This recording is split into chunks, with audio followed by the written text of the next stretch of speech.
ഉത്തരപർവ്വത മേഖലയാണ് നമ്മൾ പഠിക്കുന്നത്. ഉത്തരപർവ്വത മേഖല എന്ന് പറയുമ്പോഴത്തേക്കും നമ്മൾ പറഞ്ഞ ഭൂപ്രകൃതി ഇന്ത്യൻ ഭൂപ്രകൃതിയിൽ വരുന്നതാണ് ഉത്തരപർവ്വത മേഖല, ഉത്തരമഹാസമതലം, ഉപദ്വീപീയ പീഠഭൂമി, തീരസമതലം, ദ്വീപുകൾ. അതിനകത്ത് ഉത്തരപർവ്വത മേഖലയാണ് നമ്മൾ ഇന്ന് പറയാൻ പോകുന്നത്. ഉത്തരപർവ്വത മേഖല എന്ന് പറയുമ്പോഴത്തേക്കും അറിയാലോ, പർവ്വത മേഖലയാണ്. ഉത്തരപർവ്വത മേഖല എന്ന് പറയുമ്പോഴത്തേക്കും വടക്ക് നോർത്തേൺ മൗണ്ടൻസ് ആണ് പറയുന്നത്. അതായത് വടക്ക് കിഴക്ക് പർവ്വതങ്ങൾ. ഈ വടക്ക് കിഴക്ക് എന്നൊക്കെ പറയുമ്പോഴത്തേക്കും, അതായത് വടക്ക് കിഴക്ക് എന്ന് പറയുമ്പോഴത്തേക്കും നമ്മളൊരു ഭൂപടം എടുക്കുമ്പോഴത്തേക്കും ഭൂപടത്തിന്റെ ഇന്ത്യയുടെ ഭൂപടം മനസ്സിൽ വിചാരിച്ചോ. അപ്പം അതിന്റെ തലഭാഗം ഇല്ലയോ, തലഭാഗമാണ് നോർത്ത് വരുന്നത്, ഏറ്റവും താഴെ നോർത്ത് സൗത്ത്. തലഭാഗത്തും കഴിഞ്ഞിട്ട് വലതു ഭാഗത്തെ കൈഭാഗം വരുന്നത് ഈസ്റ്റ് ആണ്, NE അങ്ങനെയാണ് എൻ്റെ ദിശ പോകുന്നത്. അപ്പം NE, അപ്പോൾ ആ വടക്ക് കിഴക്ക്, അപ്പോൾ ഇന്ത്യയുടെ തലയ്ക്കും വലതു ഭാഗത്തെ നോക്കുമ്പോൾ നമ്മുടെ വലഭാഗത്തെ ഇന്ത്യയുടെ കൈയില്ലേ, അതിൻ്റെ ഇടയ്ക്ക് വരുന്ന ഒരു പോർഷൻ ഉണ്ടല്ലോ, അതാണ് വടക്ക് കിഴക്ക്. അവിടെയാണ് ഈ ഉത്തരപർവ്വത മേഖല വരുന്നത്. അതുകൊണ്ടാണ് വടക്ക് കിഴക്ക് പർവ്വതങ്ങൾ എന്ന് പറയുന്നത് ഉത്തര പർവ്വത മേഖല എന്ന് പറയുന്നത്. അപ്പോൾ ഉത്തരപർവ്വത മേഖല എന്ന് പറയുന്നത് ഇന്ത്യയുടെ വടക്ക് കിഴക്ക് ആ തലയുടെ ഭാഗത്തിൻ്റെ അവിടെ ഇങ്ങനെ ഉള്ള ഒരു പർവ്വത മേഖലയാണെന്ന് മനസ്സിലാക്കി വെക്കുക.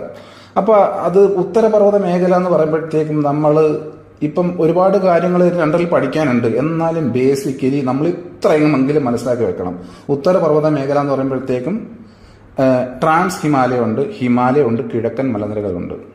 ഇത് നമ്മളൊന്നും പഠിച്ചില്ലെങ്കിലും ഇത് ഒന്ന് തറവാക്കി വെച്ചാൽ നമ്മൾ ഇന്ത്യൻ ജിയോഗ്രഫിയിൽ നമുക്കൊരു ബേസ് ആവും. എന്താണ് ഉത്തരപർവ്വത മേഖല എന്ന് ചോദിച്ചു കഴിഞ്ഞാൽ ഇതെങ്കിലും പറയുക. അതിനകത്ത് 3 നിരകളുണ്ട്, പർവ്വതനിരകളുണ്ട്. അതായത് ട്രാൻസ് ഹിമാലയുണ്ട്, ഹിമാലയുണ്ട്, കിഴക്കൻ മലനിരകളുണ്ട്. അങ്ങനെ 3ആയിട്ട് തരംതിരിച്ചിരിക്കുന്ന മലനിരകളെ ഉത്തരപർവ്വത മേഖല. അപ്പോൾ ഇതൊക്കെ അടങ്ങിയതാണ് ഉത്തരപർവ്വത മേഖല. ട്രാൻസ് ഹിമാലയുണ്ട്, ഹിമാലയുണ്ട്, കിഴക്കൻ മലനിരകളുണ്ട്. ഇത്രയും പറഞ്ഞു കഴിഞ്ഞാൽ അതിൻ്റെ ഒരു ബേസായി. ഓക്കെ, അപ്പം ഞാൻ ഒന്നുകൂടെ പറയാം, കൺഫ്യൂഷൻ വരുന്നത് ഇന്ത്യൻ ഭൂപ്രകൃതി എന്ന് പറയുമ്പോഴത്തേക്ക് ഉത്തരപർവ്വത മേഖലയുണ്ട്, ഉത്തരമഹാസമുദ്രമുണ്ട്, ഉപദ്വീപീയ പീഠഭൂമിയുണ്ട്, തീരസമതലമുണ്ട്, ദ്വീപുകളുണ്ട്. ഈ ഞാനകത്ത് നമ്മൾ പറഞ്ഞത് ഉത്തരപർവ്വത മേഖല. ഉത്തരപർവ്വത മേഖല എന്തൊക്കെയുണ്ട്? ട്രാൻസ് ഹിമാലയുണ്ട്, ഹിമാലയുണ്ട്, കിഴക്കൻ മലനിരകളുണ്ട്. അപ്പം ഇനി ട്രാൻസ് ഹിമാലയത്തിൽ എന്തൊക്കെ വരും? കാറക്കോറം മലനിരകൾ, ലഡാക്ക് മലനിരകൾ, സസ്കർ മലനിരകൾ. ഹിമാലയത്തിലോട്ട് വരുമ്പോഴത്തേക്കും അത് നമുക്ക് അറിയാവുന്ന ഒരു ടൈമാണ് ഹിമാദ്രി, ഹിമാചൽ, സിവാലിക്. അത് നമുക്ക് കുഞ്ഞു ക്ലാസ്സിൽ പഠിച്ചിട്ടുള്ളതാണ്, അതുകൊണ്ട് പഠിക്കാൻ എളുപ്പമാണ്. ട്രാൻസ് ഹിമാലയത്തിനകത്ത് ഉത്തരപർവ്വത മേഖലയിൽ ട്രാൻസ് ഹിമാലയുണ്ട്, ഹിമാലയുണ്ട്, കിഴക്കൻ മലനിരകളുണ്ട്. ഇതിനകത്ത് ഓരോന്നിലും എന്തൊക്കെയാണുള്ളതെന്ന് പറയുവാണ്. ട്രാൻസ് ഹിമാലയത്തിൽ കാറക്കോറം മലനിരകളുണ്ട്, ലഡാക്ക് മലനിരകളുണ്ട്, സസ്കർ മലനിരകളുണ്ട്. ഹിമാലയത്തിലാകുമ്പോഴത്തേക്ക് ഹിമാദ്രി, ഹിമാചൽ, സിവാലിക്. അതൊരു പാട്ട് പോലെ നമുക്ക് പഠിച്ചു വയ്ക്കാം. ഇനി കിഴക്കൻ മലനിരകൾ, അതിനകത്ത് പട്കായ് മലനിരകളുണ്ട്, നാഗാ കുന്നുകളുണ്ട്, ഗാരോ ഖാസി കുന്നുകളുണ്ട്, മീസോ കുന്നുകളുണ്ട്. അപ്പം അതിനകത്ത് ഇമ്പോർട്ടൻ്റ് ആയിട്ട് നിങ്ങൾ പട്കായ് കുന്നുകളെന്നും നാഗാ കുന്നുകളെന്നെങ്കിലും ഓർത്തിരുന്നാൽ മതി. അപ്പോൾ ഉത്തരപർവ്വത മേഖല 3ആയിട്ട് തിരിക്കുന്നു. ട്രാൻസ് ഹിമാലയം, കിഴക്കൻ മലനിരകൾ. ട്രാൻസ് ഹിമാലയത്തിൽ കാറക്കോറം, ലഡാക്ക്, സസ്കർ. ഹിമാലയത്തിനകത്ത് ഹിമാദ്രി, ഹിമാചൽ, സിവാലിക്.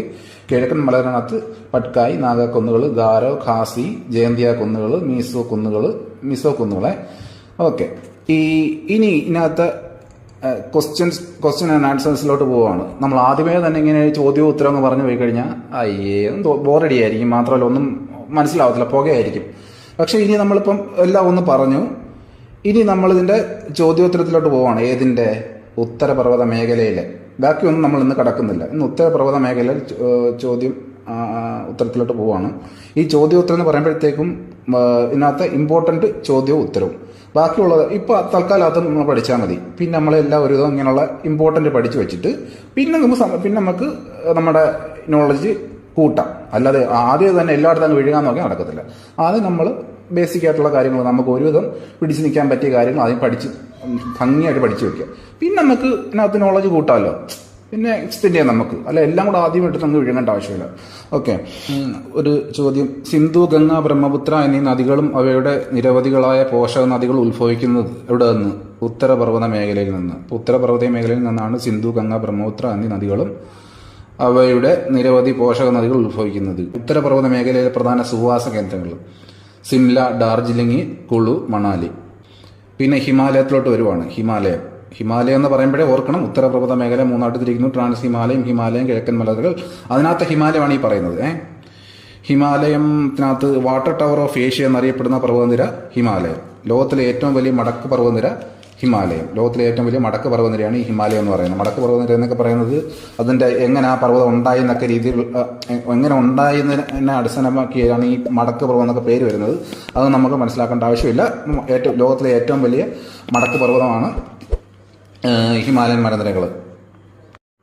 ഹിമാലയം നിർമ്മിച്ചിരിക്കുന്ന ശിലകൾ അവസാദ ശിലകൾ. അത് ഇമ്പോർട്ടൻ്റ് ആയിട്ടുള്ള ചോദ്യമാണ്. ഇനി ഹിമാദ്രിയാണ്. ഹിമാദ്രി എന്ന് പറയുമ്പോഴും മനസ്സിലാക്കണം, ഉത്തരപർവ്വത മേഖലയിൽ മൂന്നായിട്ട് തിരിക്കുന്ന ട്രാൻസ് ഹിമാലയം, ഹിമാലയം, കിഴക്കൻ മലനിരകൾ. അതിനകത്ത് ഹിമാലയം, ഹിമാലയത്തിനകത്ത് 3 തിരിവ്, ഹിമാദ്രി, ഹിമാചൽ, സിവാലിക്ക്. ആ ഹിമാദ്രിയാണ് പറയുന്നത്. ഞാനിത് എടുത്തെടുത്ത് പറയുന്നതെന്ന് വെച്ച് കഴിഞ്ഞാൽ നിങ്ങളുടെ മനസ്സിൽ ആ ഒരു പിക്ചർ അങ്ങ് കയറാൻ വേണ്ടിയിട്ടാണ്, ആ ബേസിക് പിക്ചർ. അപ്പം ഹിമാദ്രി, ഹിമാലയത്തിലെ ഏറ്റവും ഉയരം കൂടിയ പർവ്വതനിര ഹിമാദ്രി. പിന്നെ ഹിമാലയത്തിന്റെ നട്ടൽ എന്ന് വിശേഷിക്കപ്പെടുന്ന പർവ്വതനിര ഹിമാദ്രി. പിന്നെ ഗ്രേറ്റർ ഹിമാലയ എന്നറിയപ്പെടുന്ന പർവ്വതനിര ഹിമാദ്രി. പിന്നെ ലോകത്തിലെ ഏറ്റവും ഉയരം കൂടിയ കൊടുമുടിയായ മൗണ്ട് എവറസ്റ്റ് സ്ഥിതി ചെയ്യുന്ന പർവ്വതനിര ഹിമാദ്രി. അപ്പം അതിനകത്ത് 2 ഡേറ്റ കിട്ടിയത്. ലോകത്തിലെ ഏറ്റവും ഉയരം കൂടിയ കൊടുമുടി മൗണ്ട് എവറസ്റ്റ്, അത് സ്ഥിതി ചെയ്യുന്നത് ഹിമാദ്രിയിലാണ്. കാഞ്ചൻജംഗ, അന്നപൂർണ, നംഗപർവ്വതം എന്നീ പർവ്വതനിരകൾ സ്ഥിതി ചെയ്യുന്ന പർവ്വതനിര ഹിമാദ്രി. ഇതിനകത്ത് അന്നപൂർണ, നംഗപർവ്വതം ഇത് ഓർത്തില്ലെങ്കിലും കാഞ്ചൻജംഗ ഓർത്തിരിക്കുക. കാഞ്ചൻജംഗ സ്ഥിതി ചെയ്യുന്നത് ഹിമാദ്രിയിലാണ്. കാഞ്ചൻജംഗ എന്ന് പറയുന്നത് പൂർണ്ണമായിട്ടും ഇന്ത്യയിൽ സ്ഥിതി ചെയ്യുന്ന ഏറ്റവും ഉയരം കൂടിയ കൊടുമുടിയാണ്. ഇന്ത്യയിലെ ഏറ്റവും വലിയ കൊടുമുടി മൗണ്ട് കേറ്റു അഥവാ ഗോഡ്വിൻ ആസ്റ്റനാണ്. പക്ഷേ അത് പൂർണ്ണമായിട്ടും ഇന്ത്യയിലല്ല സ്ഥിതി ചെയ്യുന്നത്. അതുകൊണ്ട് അങ്ങനെ ഒരു ചോദ്യം ചോദിച്ചാൽ പൂർണ്ണമായും ഇന്ത്യയിൽ സ്ഥിതി ചെയ്യുന്ന ഏറ്റവും ഉയരം കൂടിയ കൊടുമുടി എന്തെന്ന് ചോദിച്ചു കഴിഞ്ഞാൽ കാഞ്ചൻജംഗയാണ്. ആ കാഞ്ചൻജംഗ സ്ഥിതി ചെയ്യുന്നത് ഹിമാദ്രിയിലാണ്. ഓക്കെ. പിന്നെ അടുത്ത ചോദ്യം, ലോകത്തിലെ ഏറ്റവും ഉയരം കൂടിയ 3ാമത്തെ കൊടുമുടി അത് കാഞ്ചൻജംഗയാണ്. കാഞ്ചൻജംഗ സ്ഥിതി ചെയ്യുന്ന സംസ്ഥാനം സിക്കിം. അടുത്തത് മൗണ്ട് എവറസ്റ്റിനെ കുറിച്ചുള്ള കാര്യങ്ങളാണ്. മൗണ്ട് എവറസ്റ്റ് ഇപ്പോൾ നമ്മൾ പറഞ്ഞേ ഉള്ളൂ ഹിമാദ്രിയിൽ സ്ഥിതി ചെയ്യുന്നെന്ന് പറഞ്ഞത്. ഇപ്പം മൗണ്ട് എവറസ്റ്റ് ലോകത്തിലെ ഏറ്റവും ഉയരം കൂടിയ കൊടുമുടി മൗണ്ട് എവറസ്റ്റ്, ഹിമാലയത്തിലെ ഏറ്റവും ഉയരം കൂടിയ കൊടുമുടി മൗണ്ട് എവറസ്റ്റ് അതായിരിക്കുമല്ലോ. പിന്നെ ഹിമാദ്രിയിലെ ഏറ്റവും ഉയരം കൂടിയ കൊടുമുടി മൗണ്ട് എവറസ്റ്റ്. മൗണ്ട് എവറസ്റ്റിന്റെ ഉയരം 48.86 മീറ്ററാണ്. പിന്നെ മൗണ്ട് എവറസ്റ്റ് സ്ഥിതി ചെയ്യുന്ന രാജ്യം നേപ്പാളിൽ മൗണ്ട് എവറസ്റ്റ് അറിയപ്പെടുന്ന സാഗർമാത. പിന്നെ ആദ്യമായി എവറസ്റ്റ് കീഴടക്കി നമുക്കറിയില്ല എഡ്മണ്ട് ഹിലാരിയും ടെൻസിങ് നോർഗെ. എഡ്മണ്ട് ഹിലാരിയും ടെൻസിങ് നോർഗെയും. പിന്നെ എവറസ്റ്റ് ആദ്യമായി കീഴടക്കിയ വർഷം 1953 മെയ് 29. എവറസ്റ്റ് ദിനമായി ആചരിക്കുന്നത് ആ മെയ് 29 എവറസ്റ്റ് കീഴടക്കിയ ആദ്യ വനിത ജൂങ്കോ തായ്ബ. എവറസ്റ്റ് കീഴടക്കിയ ആദ്യ ഇന്ത്യൻ വനിത ബജേന്ദ്രി പാലെ. പിന്നെ എവറസ്റ്റ് 2 പ്രാവശ്യം കീഴടക്കിയ ആദ്യ വനിത സന്തോഷ് യാദവ്. അടുത്തത് ഹിമാചലും സിവാലിക്കുമാണ്. ഹിമാദ്രി നമ്മൾ പറഞ്ഞു. ഹിമാചലിനകത്ത് ലെസർ ഹിമാലയ എന്നറിയപ്പെടുന്ന പർവ്വതനിര ഹിമാചൽ. ഗ്രേറ്റർ ഹിമാലയ ആയിരുന്നു ഹിമാദ്രി. ലെസർ ഹിമാലയ എന്നറിയപ്പെടുന്ന ഹിമാചൽ. ഔട്ടർ ഹിമാലയ എന്നറിയപ്പെടുന്നത് സിവാലിക്ക്. ഇപ്പൊ ഈ ഹിമാചലും സിവാലിക്കും അറിയാലോ, ഉത്തരപർവ്വത മേഖല 3ആയിട്ട് തിരിക്കുന്നു. അതിനകത്ത് ഹിമാലയത്തിനകത്ത് ഹിമാദ്രി, ഹിമാചൽ, സിവാലിക്ക്. ആ ഹിമാചലും സിവാലിക്കുമാണ് ഈ പറഞ്ഞുകൊണ്ടിരിക്കുന്നത്. അപ്പോൾ ലെസർ ഹിമാലയ എന്നറിയപ്പെടുന്നത് ഹിമാചൽ, ഗ്രേറ്റർ ഹിമാലയ എന്നറിയപ്പെടുന്നത് ഹിമാദ്രി, ഔട്ടർ ഹിമാലയ എന്നറിയപ്പെടുന്നത് സിവാലിക്ക്. അതിനകത്ത് ഹിമാചലിന്റെ കേസ് വരുമ്പോഴത്തേക്കും ലെസർ ഹിമാലയ എന്നറിയപ്പെടുന്ന പർവ്വതനിര ഹിമാചൽ. ഷിംല, കുളു, മണാലി, ഡാർജിലിംഗ്, മുസോറി, നൈനിറ്റാൾ, അൾമോറ എന്നീ സുവാസ കേന്ദ്രങ്ങൾ സ്ഥിതി ചെയ്യുന്ന പർവ്വതനിര നമ്മൾ ഈ കേട്ടിട്ടുണ്ട്, ഈ കുളു, മണാലി എന്നൊക്കെ. അതൊക്കെ സ്ഥിതി ചെയ്യുന്ന പർവ്വതനിര ഏതാണെന്ന് വെച്ച് കഴിഞ്ഞാൽ ഹിമാചലാണ്. കുളു, മണാലി താഴ്വരകളിലൂടെ ഒഴുകുന്ന നദി ഏതാണെന്ന് വെച്ചാൽ ബിയാസ്. പിന്നെ പറയുന്നത് ദൈവത്തിന്റെ താഴ്വര എന്നറിയപ്പെടുന്ന കുളു. ഇത്രയാകുമ്പോഴത്തേക്ക് നമ്മൾ ഹിമാചലിന്റെ കാര്യങ്ങൾ കഴിഞ്ഞു. ഇനി സിവാലിക്ക് ഔട്ടർ ഹിമാലയ എന്നറിയപ്പെടുന്ന പർവ്വതനിര സിവാലിക്കാണ്. പിന്നെ ഭൂകമ്പങ്ങളും ഉരുൾപൊട്ടലുകളും കൂടുതലായി അനുഭവപ്പെടുന്ന ഹിമാലയൻ പർവ്വതനിര എന്ന് വെച്ചാൽ സിവാലിക്കാണ്. അടുത്തൊരു ഇമ്പോർട്ടന്റ് ചോദ്യമാണ്, സിവാലിക് പർവ്വതനിരയ്ക്ക് ലംബമായി കാണപ്പെടുന്ന നീളമേറിയതും വിസ്തൃതവുമായ താഴ്വരകൾ, ഡൂണുകൾ. അത് കാണാൻ പിടിച്ചു വെക്കുക. സിവാലിക് പർവ്വതനിരയ്ക്ക് ലംബമായി കാണപ്പെടുന്ന നീളമേറിയതും വിസ്തൃതമായ താഴ്വരകൾ, ഡൂണുകൾ. പിന്നെ സിവാലിക് താഴ്വരയിൽ കാണപ്പെടുന്ന പ്രധാന ഡൂണുകൾ ഏതൊക്കെ? ഡെറാഡൂൺ നമ്മൾ കേട്ടിട്ടുണ്ട്. ഡെറാഡൂൺ, കോട്ട്ലി ഡൂൺ, കോട്ട്ലി ഡൂൺ, പട്ലി ഡൂൺ. ഡെറാഡൂൺ, കോട്ട്ലി ഡൂൺ, പട്ലി ഡൂൺ. അത്ര ആകുമ്പോഴത്തേക്കും ഹിമാചലും കഴിഞ്ഞ് സിവാലിക്കും കഴിഞ്ഞു.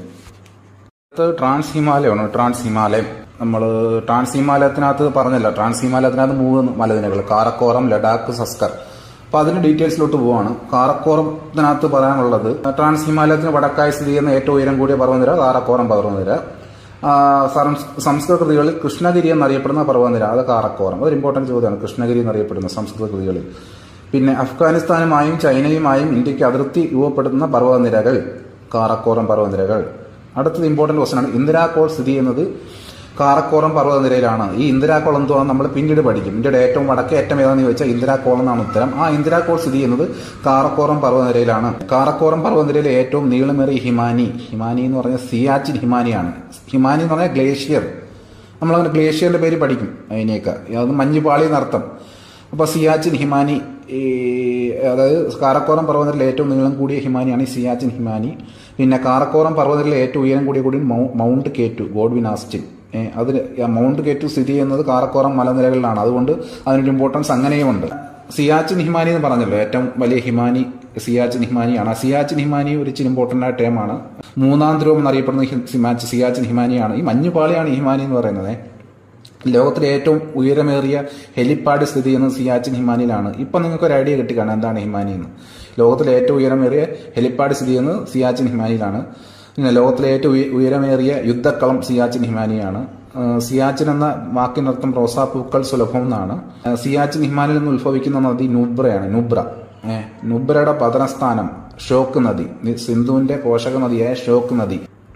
പൂർവാചൽ എന്ന് പറഞ്ഞാൽ കിഴക്കൻ മലനിരകൾ പറഞ്ഞല്ലോ. ഉത്തരപർവ്വത മേഖല മൂന്നായിട്ട്, ട്രാൻസ് ഹിമാലയം, കിഴക്കൻ മലനിരകൾ. അതിൽ കിഴക്കൻ മലനിരകളാണ് ഇനി നമുക്ക് പറയാനുള്ളത്. കിഴക്കൻ മലനിരകൾ അല്ലെങ്കിൽ പൂർവാചൽ. അതിനകത്ത് ഈസ്റ്റേൺ ഹിൽസ് അല്ലെങ്കിൽ കിഴക്കൻ മലനിരകൾ എന്നറിയപ്പെടുന്ന പർവ്വതനിര പൂർവാചലിൽ സ്ഥിതി ചെയ്യുന്ന പ്രധാന കുന്നുകൾ ഖാസി, ഗാരോ, ജയന്തിയ, ലൂഷായി, പട്കായി, നാഗ, മീസോ, മണിപ്പൂർ. ഇത്ര ഓർത്തില്ലെങ്കിൽ നിങ്ങൾ ഖാസി ഓർക്കുക, ഗാരോ കുന്നുകൾ ഓർത്തിരിക്കുക, പട്കായി ഓർത്തിരിക്കുക, നാഗ ഓർത്തിരിക്കുക, മീസോ ഓർത്തിരിക്കുക. ലോകത്തിലെ ഏറ്റവും കൂടുതൽ മഴ ലഭിക്കുന്ന പ്രദേശമായ മൗസിൻ ഡ്രാം സ്ഥിതി ചെയ്യുന്ന മലനിരകൾ ഖാസി കുന്നുകളാണ്. ഓക്കെ. അപ്പോൾ ഇത്രയാകുമ്പോഴത്തേക്കും ആ ഒരു പോർഷൻ തീർന്നു. ഏതാ ഉത്തരപർവ്വത മേഖലയുടെ ആ പോർഷൻ തീർന്നു. ഒരു കാര്യം പറയാൻ വിട്ടുപോയി. അതായത് ട്രാൻസ് ഹിമാലയം എന്ന് പറഞ്ഞാൽ ഉത്തരപർവ്വത മേഖല മൂന്നായിട്ട് ട്രാൻസ് ഹിമാലയം, കിഴക്കൻ മലനിരകൾ. അതിനകത്ത് ട്രാൻസ് ഹിമാലയം മൂന്നായിട്ട് കാറക്കോറം, ലഡാക്ക്, സസ്കർ. അത് കാറക്കോറം നമ്മൾ പറഞ്ഞ് ലഡാക്ക് പറയാനുണ്ട്. സസ്കറിനകത്തൊന്നും വലുതായിട്ട് പറയാനില്ല. ലഡാക്ക് നമുക്ക് പറയാനുണ്ട്, അത് ഞാൻ പറയാൻ വിട്ടുപോയി. അതായത് തണുത്ത മരുഭൂമി എന്നറിയപ്പെടുന്ന ലഡാക്കാണ്. അതിനു മുമ്പ് ലഡാക്ക് മലനിരകൾ എന്ന് പറയുമ്പോഴത്തേക്കും ഇന്ത്യയിലെ ഏറ്റവും ഉയരത്തിൽ സ്ഥിതി ചെയ്യുന്ന പീഠഭൂമിയാണ് ഈ ലഡാക്ക് മലനിരകൾ. പീഠഭൂമി എന്ന് പറയുമ്പോഴത്തേക്കും സമുദ്രനിരപ്പിൽ നിന്നും ഉയർന്നു നിൽക്കുന്ന ഒരു ലാൻഡാണ് ഈ പീഠഭൂമി എന്ന് പറയുന്നത്. അപ്പം അത് ഇന്ത്യയിലെ ഏറ്റവും ഉയരത്തിൽ സ്ഥിതി ചെയ്യുന്ന പീഠഭൂമിയാണ് ലഡാക്ക് റേഞ്ച്. പിന്നെ അതിനെ തണുത്ത മരുഭൂമി എന്ന് വിളിക്കുന്നു. പിന്നെ ലാമകളുടെ വാസസ്ഥലം എന്ന് വിളിക്കുന്നു. പിന്നെ ഈ ലഡാക്കിലേക്കുള്ള ഗേറ്റ് വേയുടെ പറയുന്ന പേര് ഡ്രാസ് എന്നാണ്. അപ്പോൾ ഇത്രയേ ഉള്ളൂ ലഡാക്കിനെ കുറിച്ച് പറയാനുള്ളൂ. സസ്കറിനെ കുറിച്ച് പറയാൻ അങ്ങനെ ഒന്നോട്ട് പ്രത്യേകിച്ചൊന്നുമില്ല. ഓക്കെ. അപ്പം ഉത്തരപർവ്വത മേഖല എന്ന സെക്ഷൻ നമ്മൾ തീർത്തിരിക്കുകയാണ്.